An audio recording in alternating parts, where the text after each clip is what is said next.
இன்றைக்கு நாம் ஏசாயா 27 அதிகாரத்தை தியானிப்போம். ஆண்டவருக்கே மகிமையும் கனமும் ஸ்தோத்திரமும் உண்டாவதாக. சாத்தான் என்னும் வலு சர்ப்பமாகிய லிவியாதான் கந்தகமெரியும் அக்கினி கடலில் தள்ளப்படுவதை குறித்து ஏசாயா 27 அதிகாரத்தில் எழுதுகிறார். லிவியாதானை குறித்து யோபு 41 அதிகாரத்திலும் காணலாம்.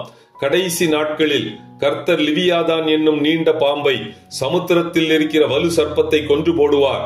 ஆனால் கர்த்தர் யாக்கோபை மட்டாய் தண்டித்து இஸ்ரவேலின் பாவத்தை மன்னிப்பார்.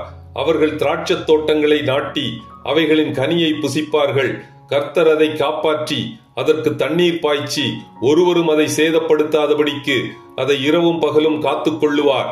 யாக்கோபு வேர் பற்றி இஸ்ரவேல் பூத்துக்காய்த்து உலகத்தை பலனால் நிரப்பும் நாட்கள் வரும். புறஜாதிகளின் அரணான நகரமோ மண்மேடும் பாழுமாகும்.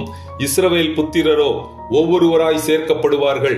அசீரியா தேசத்திலே சிதறடிக்கப்பட்டவர்களும் எகிப்து தேசத்திலே துரத்திவிடப்பட்டவர்களும் எருசலேமில் உள்ள பரிசுத்த பர்வதத்திற்கு வந்து கர்த்தரை பணிந்து கொள்ளுவார்கள். இத்துடன் ஏசாயா 27 அதிகாரம் முடிவடைகிறது. கர்த்தர் தாமே நம் எல்லோரையும் ஆசீர்வதிப்பாராக. ஆமென்.